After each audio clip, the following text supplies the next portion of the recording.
coming up, and the people can see it, even though the media has done its level best to ensure that the people don't see it, they can see it. And it's going to have an impact beyond this election. People are going to reevaluate where they want to live. And living in the city in an urban environment is going to fall further down the list.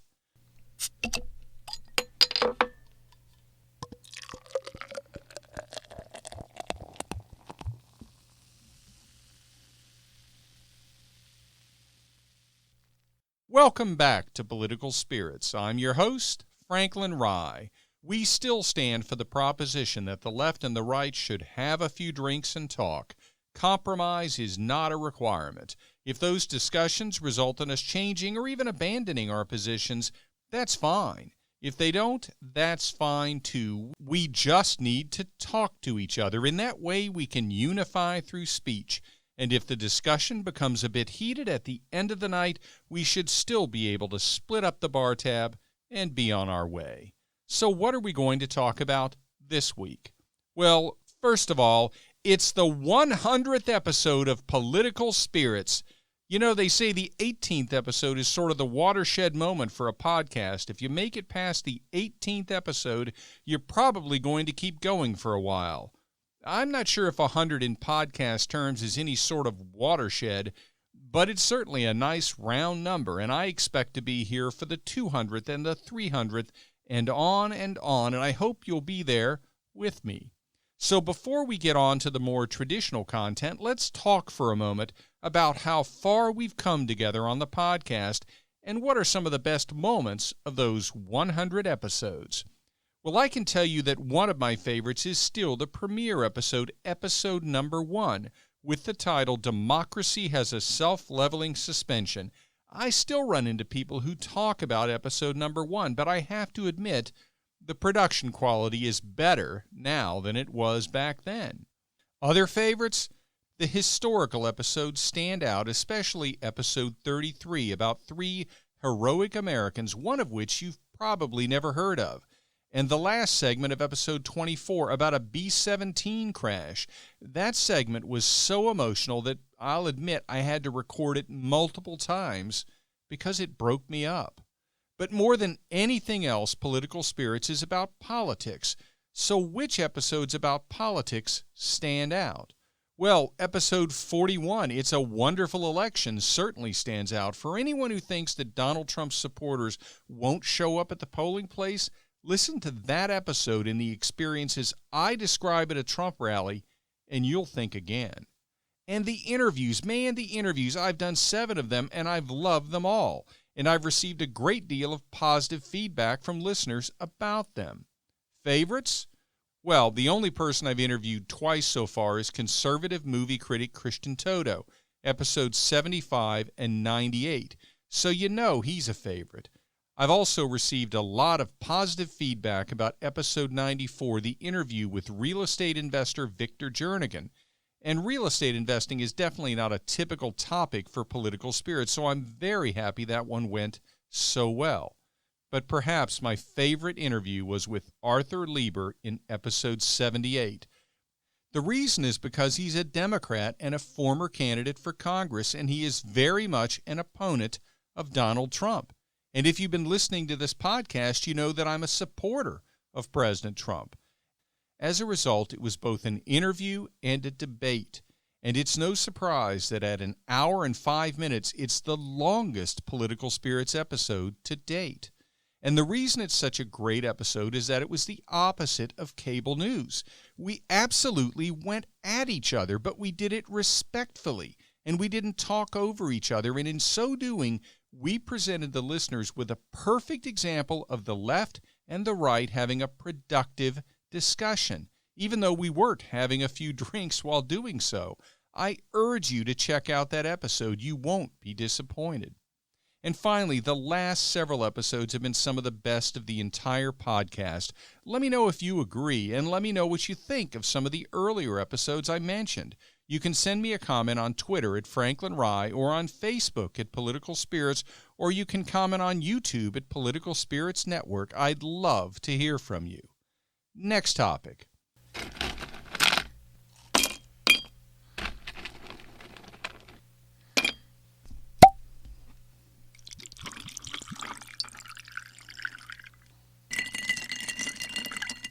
Democrats are screwing up.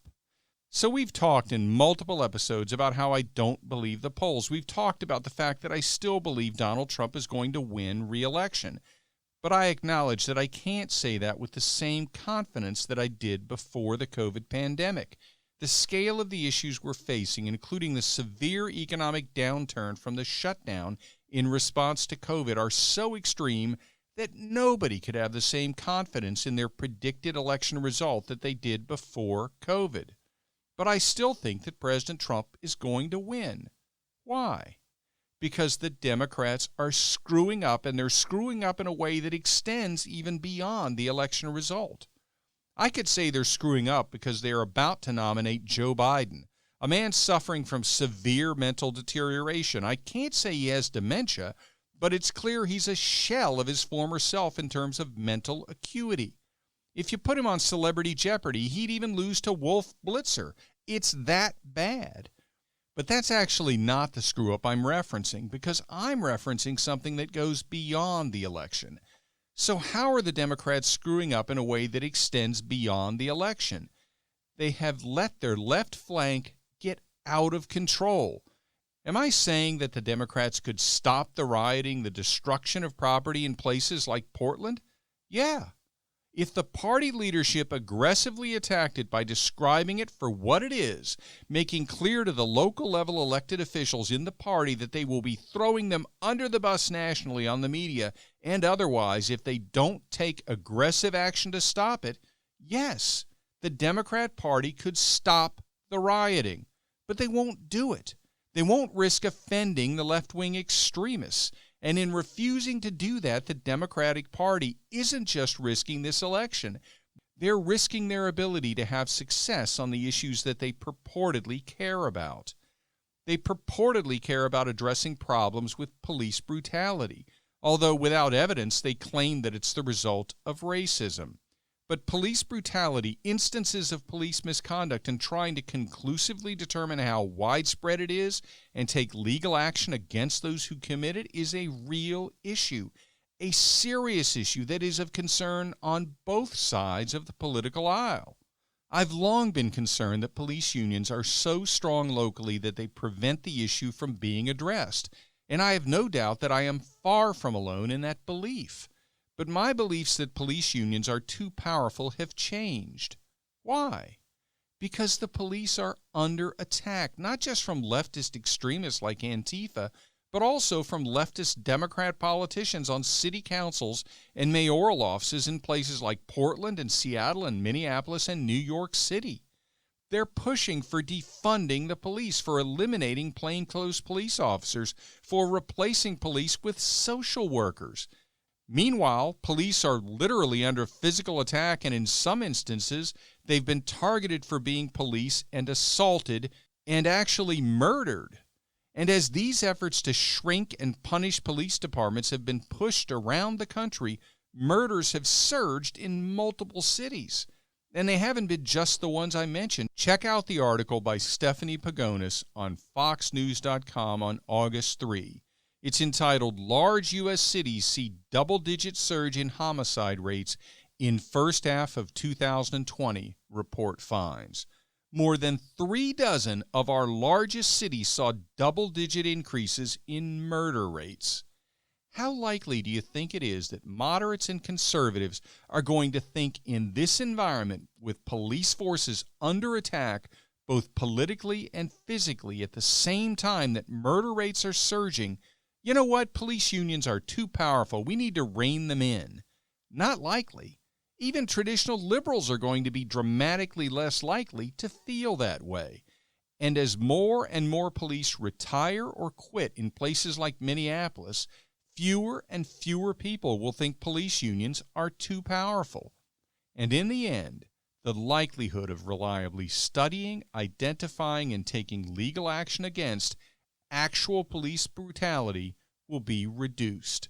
The likelihood of reaching a resolution will probably be eliminated because the Democrat Party let its left wing run rampant. Is that the only issue? Far from it. What about schooling? What about charter schools? What about vouchers? What about those issues? The ones so near and dear to the teachers' union, so inextricably linked to the Democratic Party. Now, as to those issues, I've always been a supporter of charter schools. I've been a supporter of vouchers. They are an especially powerful tool to advance students in families living in neighborhoods with bad schools, disproportionately minority students. For many minority parents stuck with bad schools, vouchers represent their kids' ticket out, their kids' tickets to advancement. But there's an awful lot of people that don't share my views. There's an awful lot of people that buy into the teachers' union claims that vouchers would destroy the school system. And for that view to prevail, teachers' unions need to be viewed positively, at least by those on the left side of the fence, not just the far left. And for years, they've had it. But I think they're going to start losing it. And they're going to start losing it because of the way the teachers' unions have conducted themselves in the wake of COVID. Their fight to make sure that the schools don't open in many locations, thus causing many parents not to be able to go back to work, won't sit well with many parents. And the negotiating positions which some teachers' unions have taken, insisting upon political concessions that have nothing to do with teaching students, is undermining the view that some actually have that the teachers' unions act in the interests of the students. Look at the Los Angeles Teachers Union, for example. It has demanded a raft of social justice policy initiatives be implemented, including defunding of the police, imposing a wealth tax, single-payer government health care, and comprehensive housing for the homeless. You may be asking, what does that have to do with teacher hiring, working conditions, workplace rules, pay, and benefits? The answer, of course, is nothing, except, of course, to the extent government health care benefits are received by teachers and a wealth tax funds teachers' salaries and schools. Dues are being used to push political agendas that aren't focused on the union labor force. But there's nothing new about that. What's new is the linkage between these issues and reopening the schools. The threat, implied or otherwise, that these public policy demands are a precondition for returning to work in the schools puts the union in a position where the taxpayers see themselves as being forced to fund a leftist agenda just to get their kids an education. It's never been more clear. With each such instance of unbridled leftism, the teachers' unions are undermining their position with the public. The desirability of private schools and charter schools is becoming more and more apparent with each such instance of overreach by teachers' unions, and that bodes well for both the advancement of charter schools and the advancement and expansion of vouchers. Once again, the Democrats are screwing up in a way that extends well beyond the election. And here's one final example of how Democrats are screwing up in a way that extends well beyond the election. For how many years have you heard the media and Democrat politicians and bureaucrats and academics talk about urbanism, of returning to the cities, of attacking suburban sprawl? For years, I've dug deeper and found that the evidence of a large-scale return to the cities was exaggerated, that a suburban lifestyle was still the predominant goal of young couples seeking families. But reduced birth rates and some traction in pitching the urban lifestyle did hold potential for expansion of urban residential growth. And that likewise held positive potential for Democratic political power. After all, the cities are the centers of Democrat political power. But what about now? What's coming? Well, just go back to Political Spirits episode 94, my interview with real estate investor Victor Jernigan. As he said, suburban sprawl is back. Now, you may be saying, look, you can't blame COVID on the Democrats. You can't actually blame it on either political party, although you can blame its spread on the Chinese Communist Party, but that's an issue for another episode. But I'm not just talking about the virus itself and the threat of something similar coming along in the future. Clearly, that alone acts as a disincentive to living in the city. That alone helps push people to the suburbs or rural areas. I'm talking about the reaction of state and local Democrat leaders to the virus. The willingness, almost eagerness, to shut down businesses, to shut down the elements of life in America, to micromanage the way in which people conduct their daily lives, to allow paddling a boat but not using an outboard motor. You'll have to ask Michigan Governor Gretchen Whitmer how on earth that absurdly specific distinction had anything to do with preventing the spread of COVID, to making a distinction between serving sandwiches and serving wings, the former qualifying as a substantive food, thus allowing operation of an establishment serving them with alcohol, and the latter, wings, apparently not being substantive and therefore not sufficient to allow operation of an establishment serving alcohol with them. You'll have to ask New York Governor Cuomo how on earth that absurdly specific distinction had anything to do with preventing the spread of COVID. I'd also ask him, if wings aren't substantive food, how on earth have I managed to gain roughly a metric ton over the course of my life with wings as the proverbial base of my food pyramid? I'd say they've done a pretty good job of giving me a substantive base, so to speak. But it's not just the reaction to COVID by Democratic leadership that threatens to drive people out of the cities. It's their reaction to rioting and lawlessness as well. As I said earlier, police brutality, police misconduct is a real issue.